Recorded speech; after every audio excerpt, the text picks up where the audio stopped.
Yes, because you weren't there and it was being passed around. You put the candy. Okay, we are live.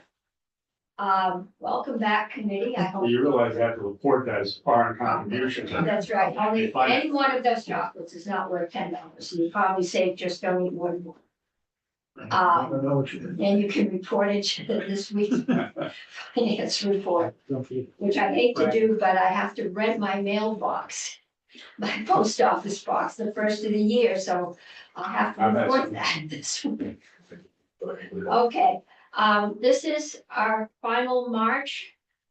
As far as I can ascertain, 236, I think is not going to be resuscitated. Which means we have the streaming gross receipts to do this week. I think that's the last bill we need to get out. I have had one group tell me they have some concerns. For those of you who weren't here, I asked to have, when it came through, it had a 5% tax of some form on satellites. As far as I know, this is new. We've tried to do that before. It was highly controversial. We can do it again, but I don't want to slow this bill down. We had a lot of visitors the last time we had a satellite. Yes, and the banner that went across the bottom of people's TVs saying the Senate Finance Committee was raising your bill for your cable. So it wasn't as bad as Big Bird that happened a few years ago, but One thing I think about when I think about satellite tags is what content goes over the satellite to Vermont consumers that could increase Vermont state government costs. And we're dealing right now in economic development, for example, Yeah. with the digital design bill, which talks about content like TikTok and all the rest that are used for kids, and in many cases has apparently based on the testimony, has significant adverse effects to kids that have to be dealt with because of algorithms and designs that are designed to addict them and to engage in certain behaviors and also to sell them things, all of which is, I think, state interest of one kind or another, because whether it comes over the satellite or whether it comes through cable TV or whether it comes, however it comes, it is designed deliberately to come to a certain portion of the population, and we have to do something as a result of it. That seems a cost that is a valid state cost. and it's been enlightening to sit in economic development and hear about how these things do affect kids. They're addicted. They spend 20 hours a day. We've been talking in caucus as to how we create stuff that will affect Democrats that way. Well, you would like us to work 20 hours and not sleep and come in cross-eyed? Might work. But I mean, Yeah. it's a serious issue in terms of it has the same effect regardless of how it's delivered. It's not necessarily the issue that it goes over wires or it goes over land. Right, it is impacting us, and my kids went to school in the late 90s, and there was none of this mental health crisis, behavioral interventions. That started about the same time that social media became very available in the state. I believe it's the city of Seattle. There is a city, I think it's Seattle, that is suing on that grounds, the cost to them, the impact they're having on adolescent behavior, mental health, and our schools. That's where the ESSER funds went, and in large part, and that is going to be, I think, an ongoing discussion. But today, we're going to do this. I've got H 861, and that's reimbursement parity. And Jen, do you want to come up? This is starting to feel like old home day in Elkin Road.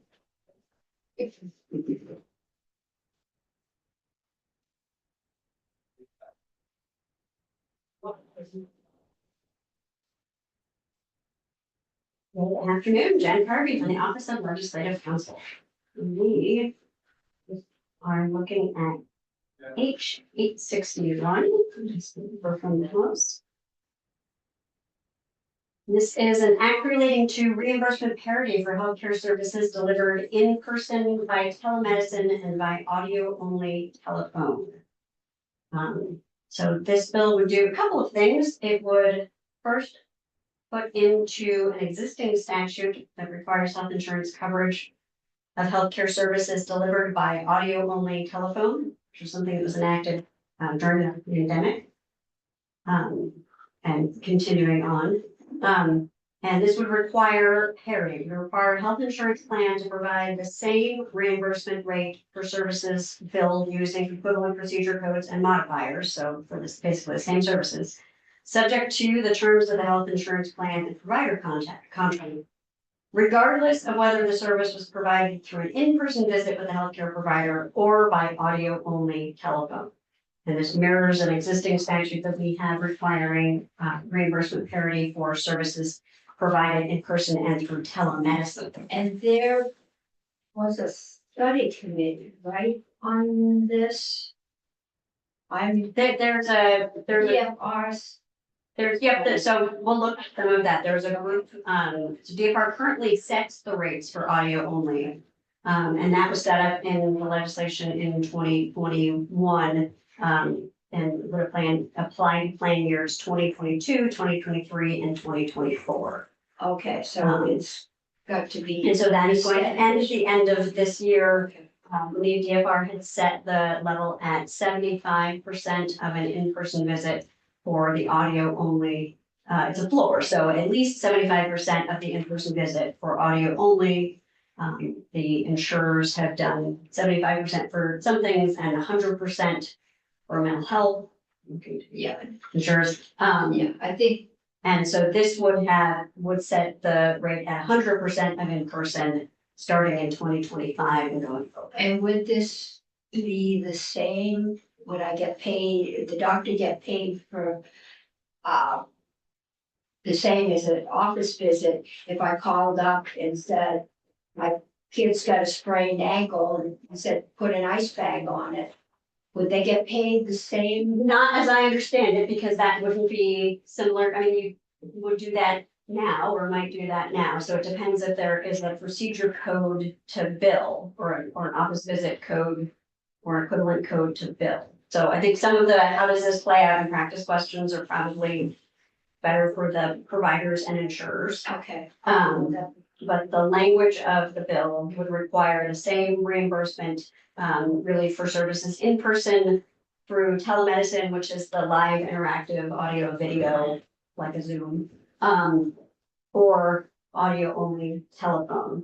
There are certain requirements in the statute on healthcare delivery by audio only telephone that require it to be clinically appropriate to deliver services by audio only telephone, so it may not be possible to diagnose certain conditions over an audio only telephone call, in which case it would not be appropriate if it was not clinically appropriate to deliver the services that way, the provider under our existing statute would not be able to provide services that way, and there would not be reimbursement tied to that. There would not be this reimbursement. You know, so the doctor says, well, it sounds like a sprained ankle, put some ice on it. If it still hurts in the morning, come see me. What's to prevent that from being put in under a diagnosis? I'm gonna defer to the payers and providers Payers, okay. because they know a lot more than I do about what triggers putting in a claim. Okay, What triggers the delivery of service that qualifies for reimbursement. So the requirement in the bill that the insurance plan provide reimbursement at parity for in-person and audio only telephone. We then have this subdivision B that says, except that doesn't apply if the health insurer and healthcare provider are in a value-based contract for healthcare services that include care delivered by audio only telephone. And basically what that means is if we've moved away, or if in this circumstance, the payer and the provider have both moved out of the fee for service kind of context where there isn't really a specific fee for a specific service, it's a value-based contract, then the reimbursement parity piece doesn't apply.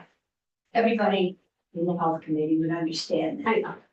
Can you just tell us what the difference is between a fee for service and a value-based contract? Sure, generally, if with fee for service, it's sort of what it sounds like, if provider delivers a service, they bill for that service, they are paid a fee for that service. In other types of payment systems like value-based contracts, it might be a more bundled payment for keeping the population, attributed population healthy. So you have a group of patients, the insurer pays the provider X amount per month for keeping that group of patients healthy.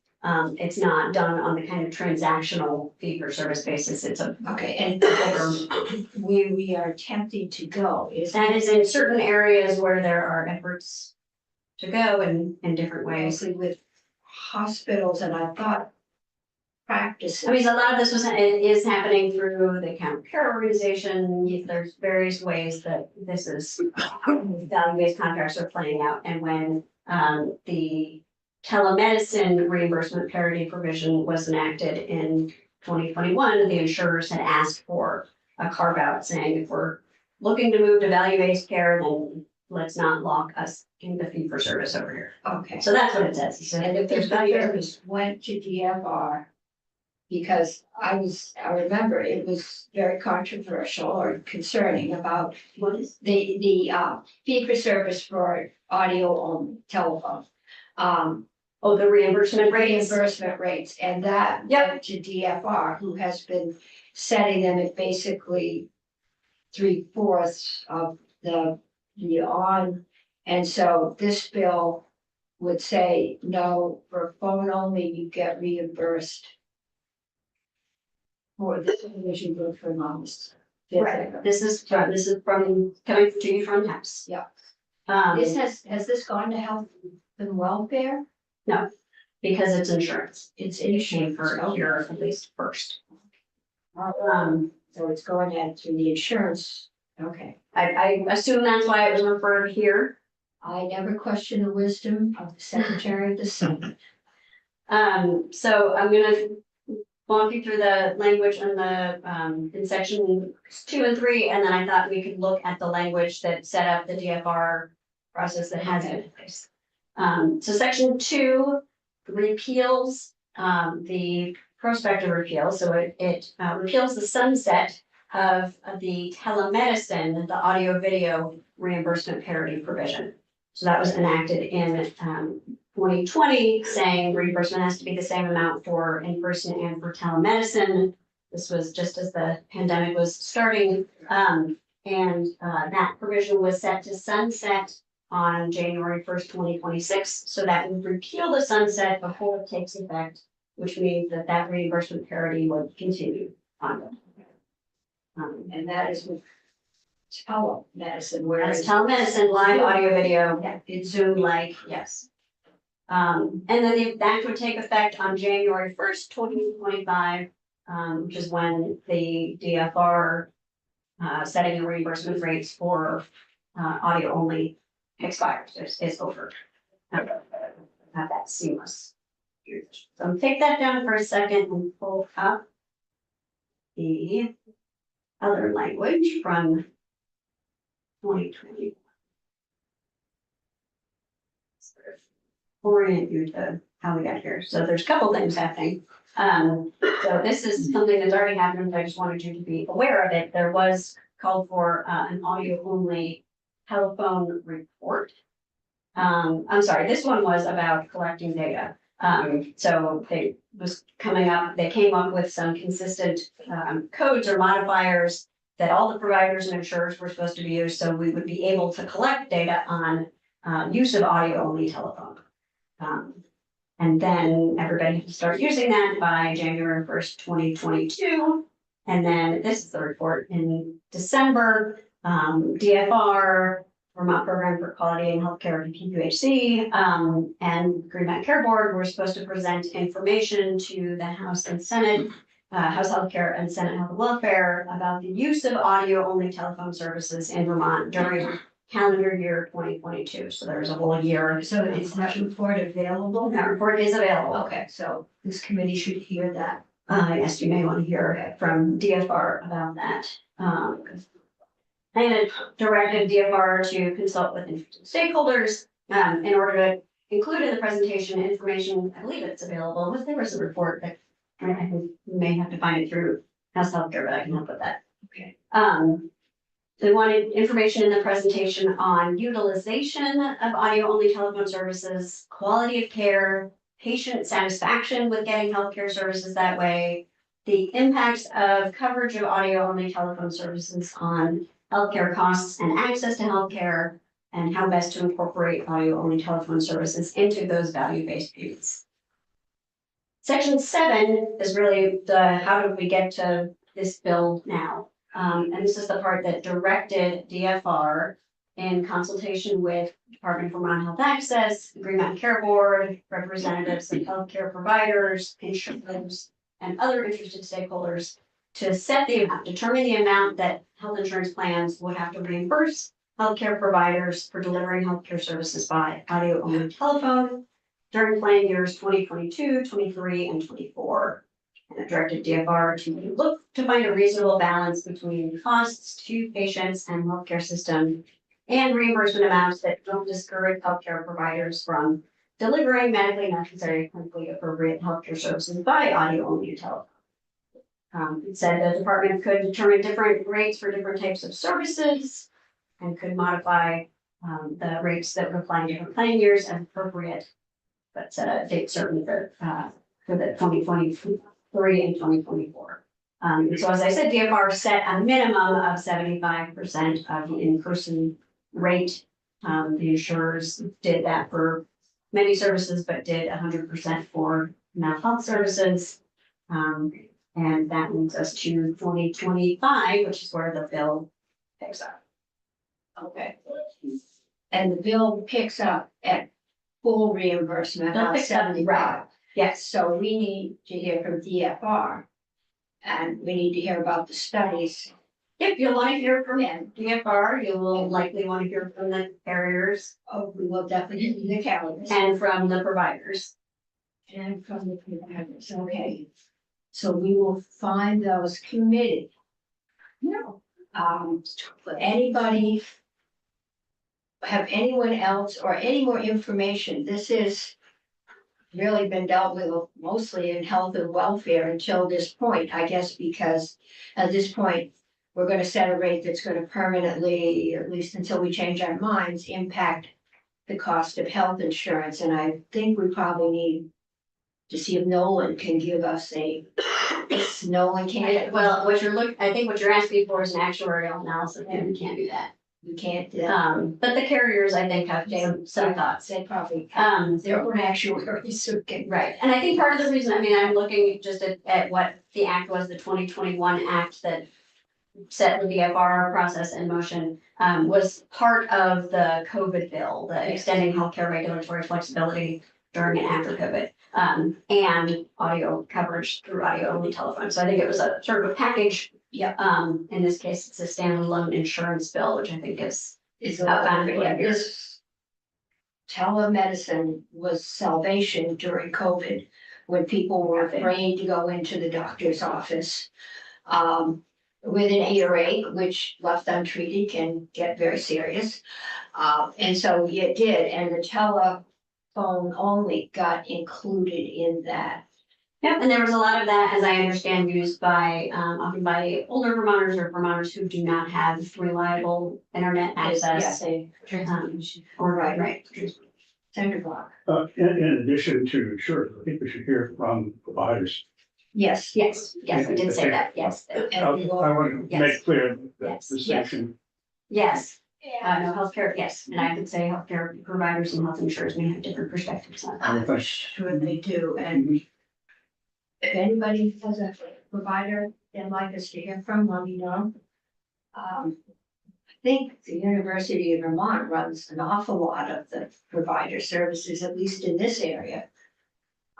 Specific to audio only telephone? No, just, they have a whole series of primary care offices, Right, I mean, the medical society testified in House Healthcare, sort of, and I think they had brought in, or okay, Or they may maybe be for other a good touch point then to bring in some.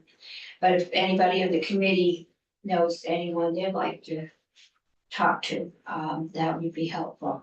Just have a question about the language. Yep. I want to be sure I understand it. I think you said this in your opening, but the statement of purpose says in person by telemedicine and by audio only telephone, but in the bill, it's really just saying it could in person or audio only. So we're really just talking about audio only, not telemedicine. In this bill, but we already have telemedicine must be the same as in person. And we have the sunset on or repeal of the sunset on the telemedicine, so in order to try not to be misleading, that's why I put all three of them in there. I have one question that just ought to be asked of the regulator. Whether or not, how this is working out. In other words, are there complaints, for example, people who feel they've been shortchanged by telemedicine, for example, Yeah. but charged the same? Wonder- Or if everybody's Yeah, happy. you might want to hear from the healthcare advocate. That's what I was just thinking, Exactly. if there's been complaints, he may be the one that knows it, if there's been any volume, so. we Right, will and the have other an options healthcare could be Board of Medical too. Practice and OPR. We did not hear from them, and upstairs in House Healthcare, we did, I believe, hear from the healthcare advocate. Okay. All right, if anything comes up, or if anybody wants a tutorial on healthcare 101. Yeah, I mean, we'll set something up because there's a lot of moving parts and it's hard enough when you do it all morning to keep focusing all the changes and moving parts in there. And there's another bill coming out on the Green Mountain Care Board and I've heard there is. There's one on Green Mountain Care Board, prescription drug, Yeah. regulatory authority over prescription drug costs. Yeah. Maybe it's in the house, but I've heard there's one that will limit their, put them under the Department of Human Services or Healthcare. Okay, No, there are some provisions in S 151 down the hall that I think are looking to potentially, although fewer in the bill as it goes along, but make some distinctions in jurisdiction between the Director of Healthcare Reform and the Agency of Human Services and the Green Mountain Care Board. okay. So I'm not sure there's a whole lot left in the I current just iteration. go of the by bill. my emails and there is some concern out there. Okay, any other questions? All right, this is an H bill. We got 3 S bills today. So we probably aren't gonna take this up right away until we get out. Until today, we have a wide open agenda, but it is, as I expected, starting to fill up. And no one can ever say that life on finance is dull, because we're going from healthcare to miscellaneous agriculture subjects. So, Mr. O'Grady, order is yours. Yeah, this is a Bobby Star. Magnum opus. It's the annual Senate miscellaneous act, yes. Are we doing like shared? I can. Oh, okay, One okay. extras. Okay, And we love that. all right, and in here somewhere, is there a fee or there once was a fee in this bill? Yes, there are fees in this bill, and then there is a program or a section which amends the Vermont Agricultural Credit Program and grants that it, or assistance that it offers. I don't know if you want me to go into that or whether or not that's your approach. I think 10 or 20,000 foot, just walk through what it does, and then anything that would impact the Sure. revenues, we'll look at that. We should Okay. have. Nothing about chicken eggs this year? No, the chicken parts bill, you'll see later on. Which one is first? Yeah. It's a chicken part bill. Okay. Chicken. There's a fee, No fee in the chicken parts. Okay. bill. so we probably won't get to see that in here. So I'll just quickly step through the sections. Section 1 amends an agricultural water quality program, which gives financing to farmers to take land next to waters out of production. Right now, in order to get that financing, the farmer has to enter into a 10-year agreement. And some farmers are reluctant to enter at that long of a term. So the section 1 strikes the 10-year requirement. The term will now be set in the agreement between the agency and the farmer as to how long they keep it out of production, and the compensation will be dependent on how long they keep it And out. this is a water quality. It's a water quality program, yeah. So section 2 relates to agricultural warehouses, and there is a fee in this section. Right now, if you are storing over 1,000 pounds or more of a commodity, then you need to get an agricultural warehouse license.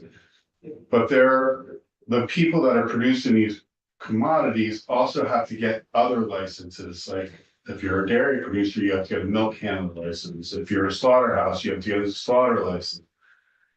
And so what this section does is propose to eliminate the need for an agricultural warehouse license for those that are already licensed, say as a milk handler or as a slaughterhouse. If you're still going to be producing over 1,000 or storing over 1,000 pounds of a commodity for eggs or for produce, you'll still need to get the ag warehouse license, because those entities aren't actually licensed right now otherwise. But you will see on page 3, line 10, that the fee for an ag warehouse license is $125. So there will be fewer of them, because you're going to now let a milk handler just get the milk handler license, and you're going to let the slaughterhouse just get the slaughterhouse license. There's less than 12 ag warehouses in the state. And you're probably just going to reduce that number to about 5 or 6. Okay. So you're going to lose around $800 in revenue. Okay, While I'm pretty sure we can get a fiscal statement on that. Every little bit counts. so that's what's happening on pages 3 in section 2. Page 2 to 3 in sections 2, 3, and 4. 4 is you're specifically saying milk handler is authorized to store. And you'll see on page 4 what a milk handler pays in fees. It's largely dependent on how much they produce. But on page 5, you will see on line 5 and 6 that if the milk handler is transporting their own milk for their own use, that they're only going to be paying a handling fee of $25 per year. Okay, So milk handler pays its own production fee and then pays a handling fee of up to $750 a year. okay, The people that produce and transport on their own, they'll continue to pay their production fee, but they're transporting on their own. It doesn't need to be regulated. For the argument, it doesn't need to be regulated separately in a separate type of fee. So they're just paying a $25 fee, basically an administrative fee, to let the agency know that they're transporting their own bulk milk. okay, I'm still trying to formulate my question. How long has it been at $25 is the base amount, and have these fees been adjusted over the years? The other scale? So the $25 for the bulk transporter, that's new. Oh, okay. So they don't have to pay that additional $750 fee, up to $750 fee when they're actually transporting their own milk. Okay. I'm trying to visualize a farmer milks cows, puts it in a vat, and it gets picked up by a hauler who takes it. Good's the one I've heard of that supplies Hannaford's and other. Who So- produces their own milk and transports it themselves, and where do they transport it? So Monument Farms is probably the best example. Oh. So they have their own farm, but they also have a dairy. So they milk their cows and then bulk transport it to their dairy and produce their various dairy products at that point. Okay, that makes sense. So are they being subject right now to acting full 750 just to Up drive to, up up the to hill? 750, yes, just to drive up the hill to the dairy. Okay, I'd be happy to hear this. right. Should I move on? Now they have whatever duties, of selling at retail. Yes, get the packaging and the labeling and the transport and the avoidance of adulteration, that's all on them. And they handle all of that themselves. Now their fees for being that kind of a business. They pay the milk handler fee. And their fee is probably a little bit higher on that end because they're producing. As well as just transporting. Okay, would Cabot be one that Cabot doesn't don't have have their own farm. The Agrimart, it's a co-op. And I don't believe it's handled the same way. I've never seen Cabot bulk milk trucks going, just cheese trucks.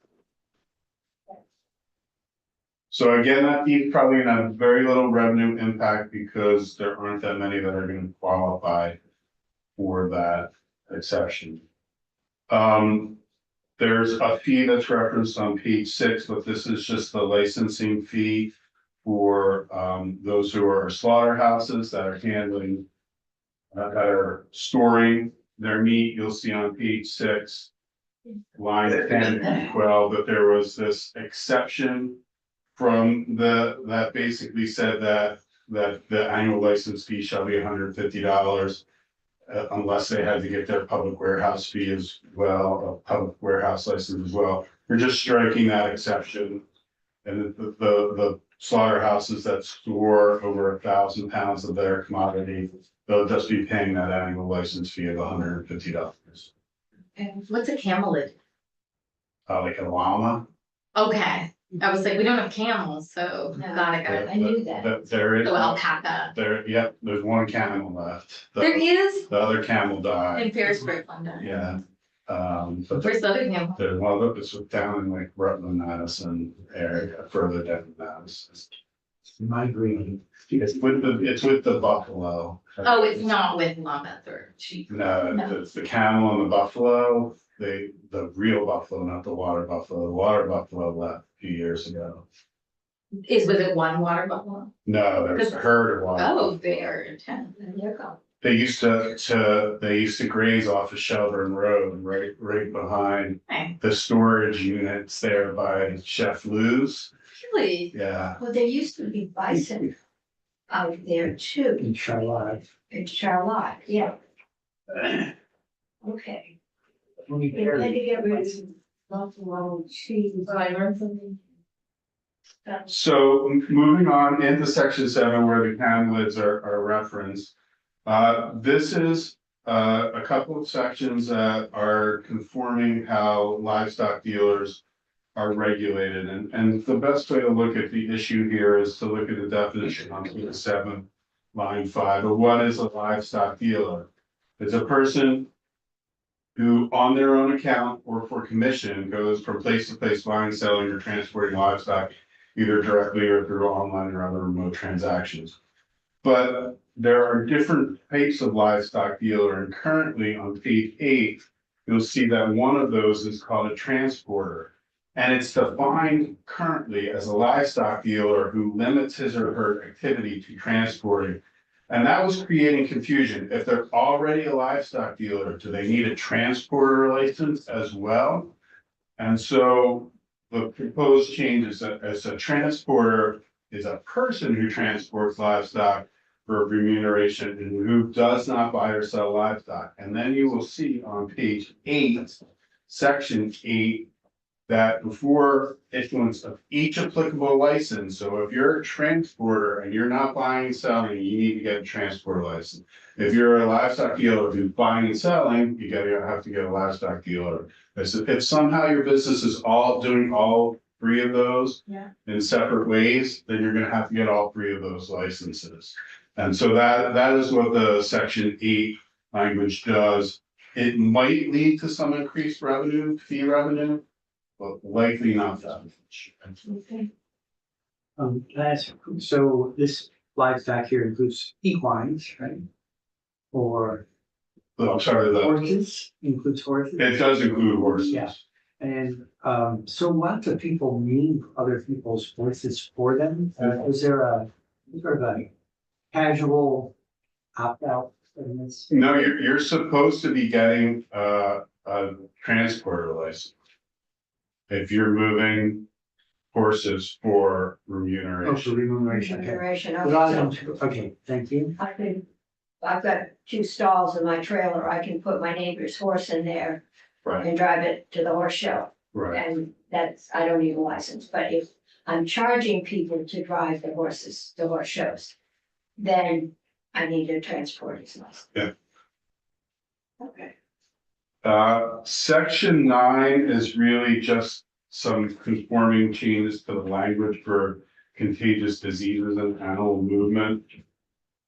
There's no revenue impact to those sections. Section, and that includes section 10 and section 11. And then section 12 regards pesticides and mosquitoes and rodenticides.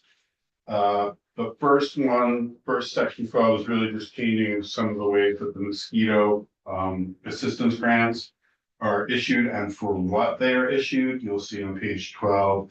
Right now, you could get a grant for oiling, and that's really an antiquated term and an antiquated practice. So they're replacing oiling with habitat modification.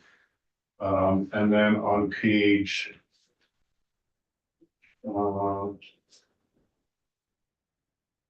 13, it's clarifying on lines 15 to 21 that you don't need to meet all the requirements for a mosquito control district to apply mosquito pesticides on your own land. You don't need a permit to do that either.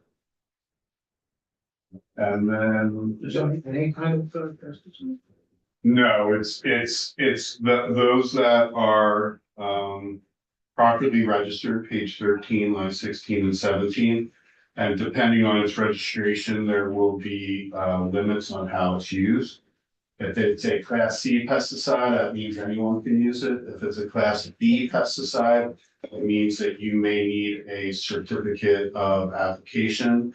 And then if it's a class A, it's restricted use, and you will have to have certification and annual training for its use. That leads you to 2nd generation anticoagulant rodenticides, which is page 15 to 16. And then section 16 on page 16. So 2nd generation anticoagulants are they're sold in different ways, but they often come in like a little cube of edible material, and they're treated so that the rodent wants to eat it. This is rodent, Yes. okay. I'm And- still on mosquitoes. And the rodents eat this little block or however it's applied. And it causes them to basically go into organ failure to bleed out. But you can now currently purchase some of these products for general use by the general public. And there have been instances where people have been applying these rodenticides in a way where pets and other animals can access them. Yeah. And there have been studies showing that this rodenticide is being bioaccumulated by animals that don't even eat rodenticide. Okay. or don't even eat rodents. There was a study of sparrowhawks, and somehow sparrowhawks who only eat birds have this rodenticide in it. So what is being proposed is that to avoid harm to pets, to manage this and apply it in a way that's safe to both wildlife and pets, is to require it to be a restricted use pesticide. And that means, as I just said, that in order to sell it, you have to be certified. In order to use it, you have to be certified. This is not decon, is it, or is it? It's not, I mean, I can't say that no decon product has second gen anticoagulant in it, but it's not like the old decon products that you might be familiar with. I'm just thinking of the little round things you put out when you hear little footsteps in the attic every fall. And then So people are putting this stuff out instead of that, instead of that, because okay, it is highly effective. okay, It can still be used, but you're gonna have to it's basically employ somebody that's registered, certified in order to use it. So it's not gonna take away, say, a farmer who's having a pest issue on their farm. Most farmers are already certified as able to use restricted use pesticides, so they'll continue to use it. But like your condo owner association, the guy that does your grass mowing can't just go to the store anymore and put the cubes out, which has happened. and, okay, that those would be very accessible to pets or children. How does that stop the bioaccumulation? Well, one of the ways that you're supposed to apply this stuff is not to just throw the cubes on the ground. There's supposed to be like a delivery device that comes with it that is really just accessible by the size rodent that you are trying to address. So it won't allow for access from other larger size wildlife. But bioaccumulation means if something eats the rat that's got the poison in it, then that will show up in that. It may take time for the bioaccumulation issue to be addressed.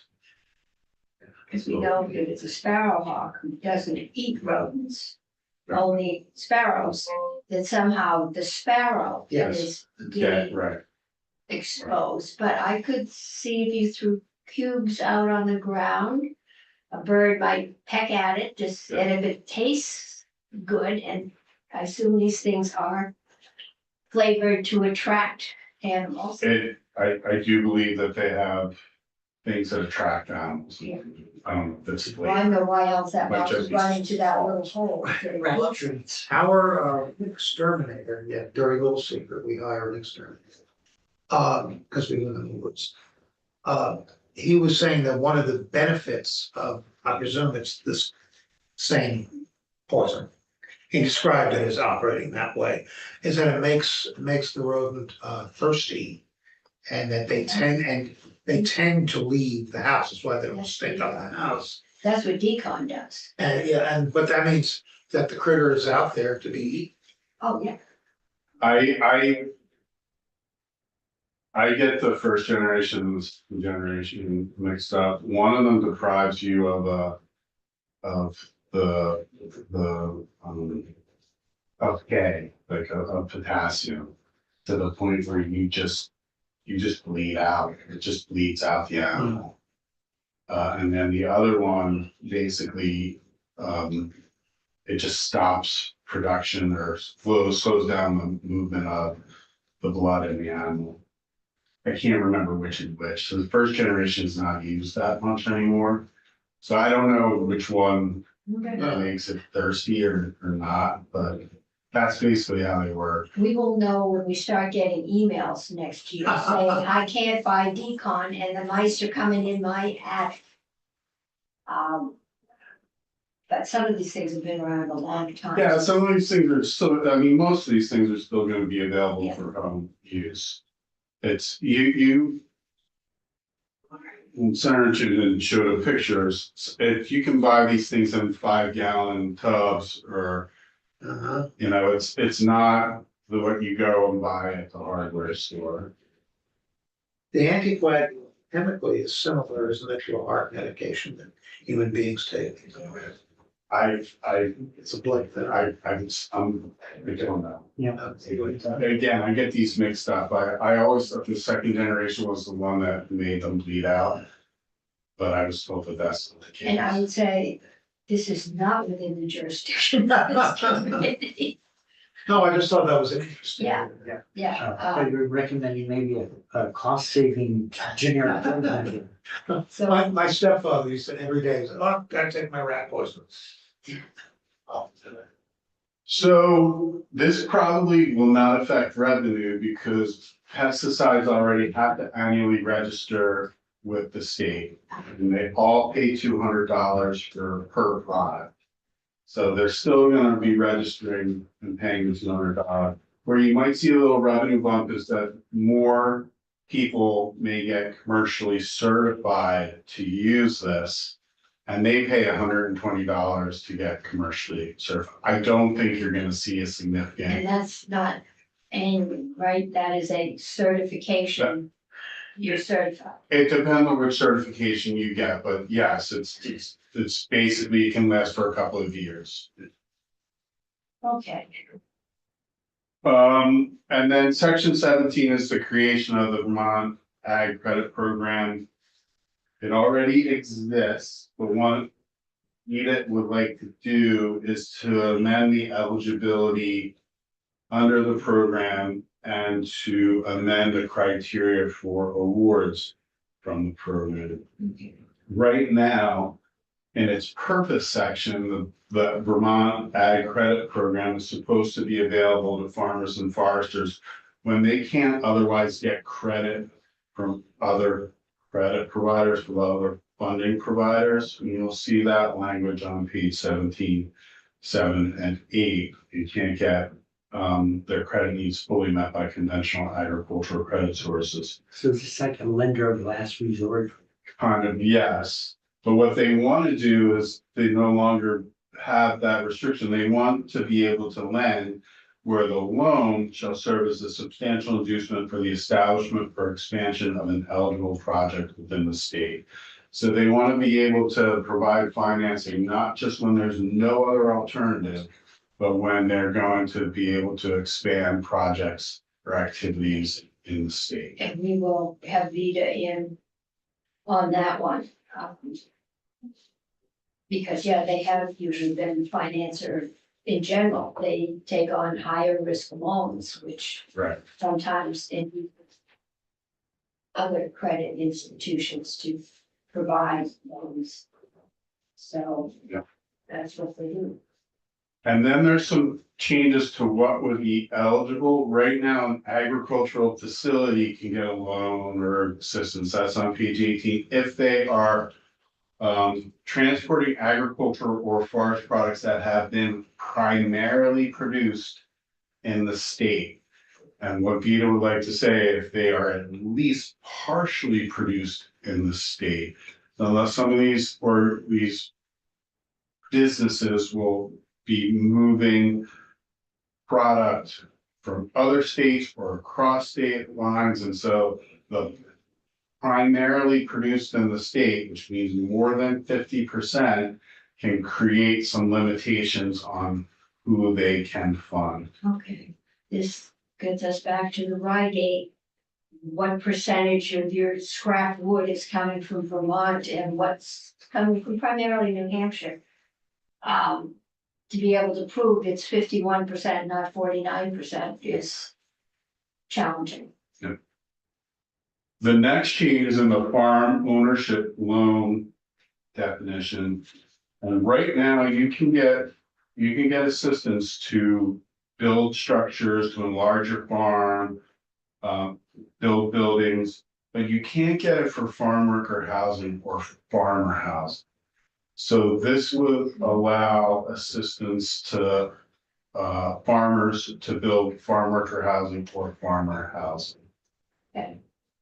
Do you know a farmer who was living in a very old farmhouse and was eventually required, had to replace it because it was falling down? And yeah, that's all in them at this point, so this would be helpful, I think. And then one of the other changes is under farm operation. It's going to now include on page 19, specialty businesses like barriers and hoof trimmers. And if you want to start your business or you want to get assistance to do that kind of specialty business, then VEDA will be available to provide assistance for those activities as well.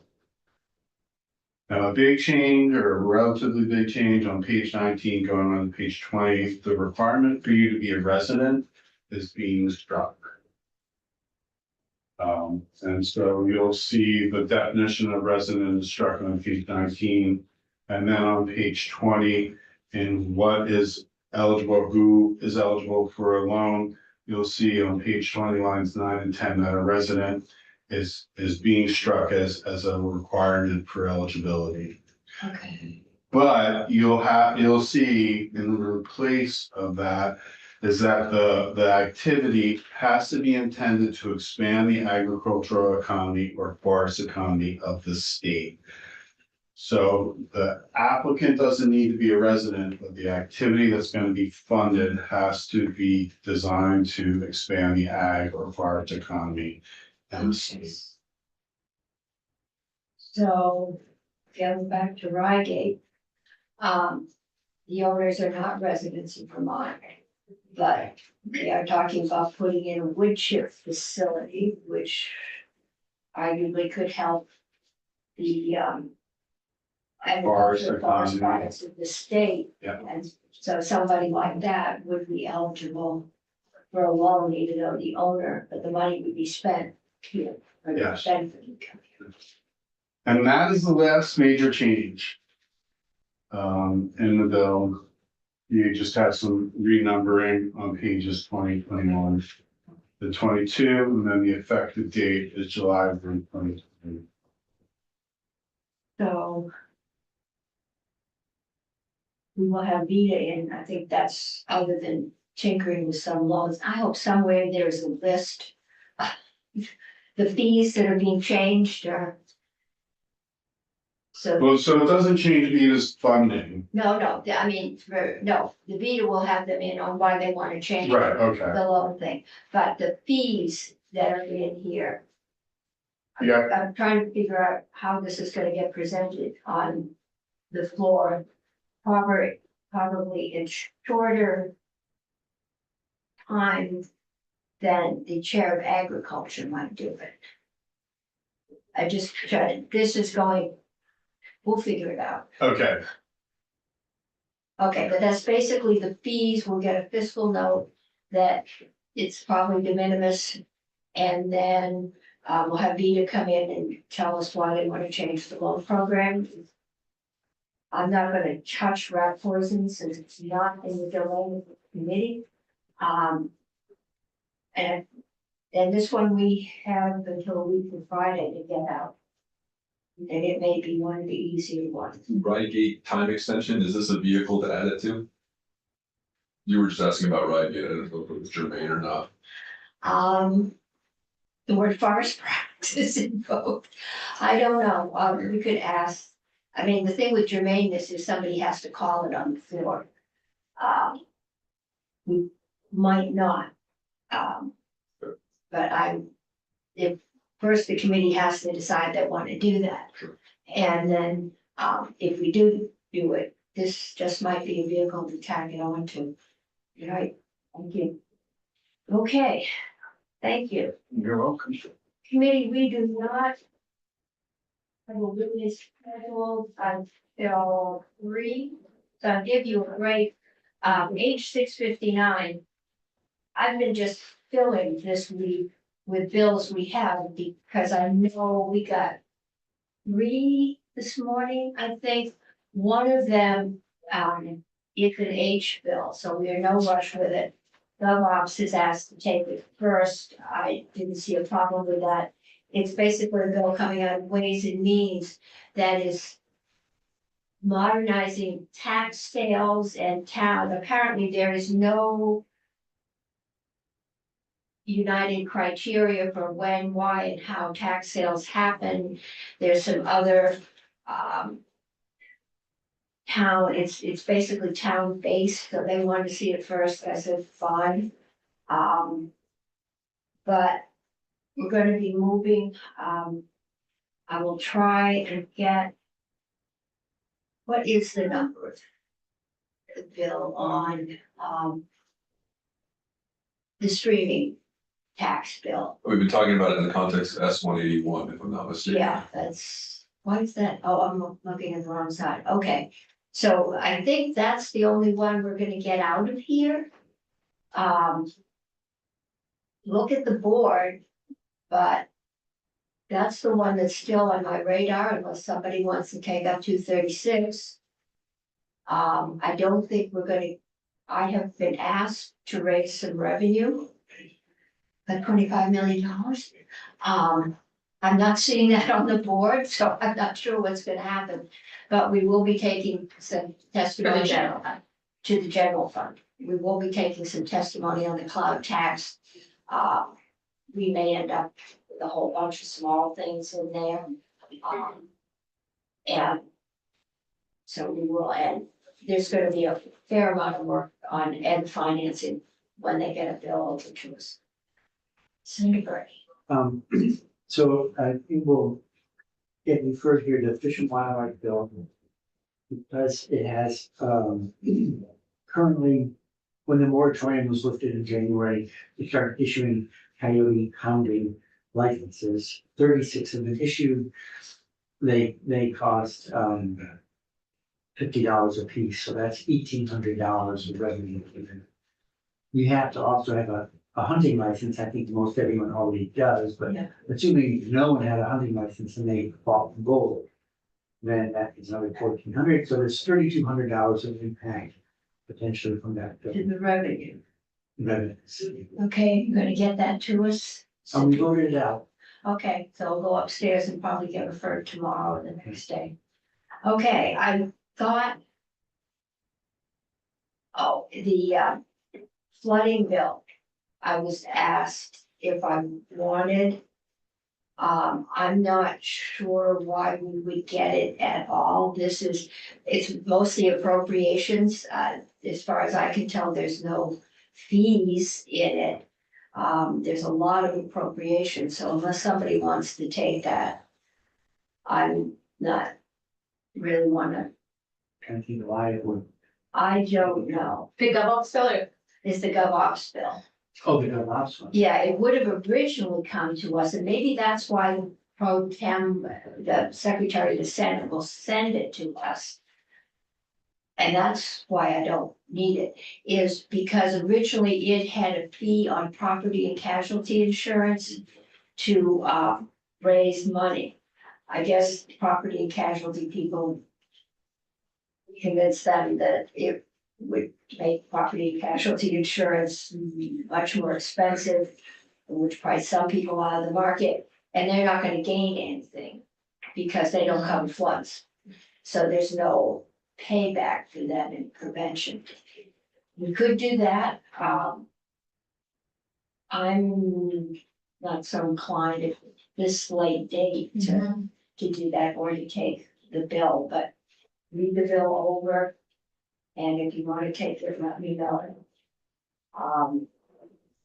Okay, I think that's the two things I've been asked today, and I believe I'll have them both on the floor. But I always like to let you know, so you don't stand up and say, what are you doing? Yeah, You also got S-184 today, which is from Senate Transportation. Happy to give you a rundown of that. okay. So we'll put Senator Chittenden on. It's our star testimony. And, yeah, most of these have got simple fees in them, kinds of things. We can usually knock them out pretty quickly. Some of them may be a little more complicated. But we'll work through it. Okay, you're out until 3 minutes before 3.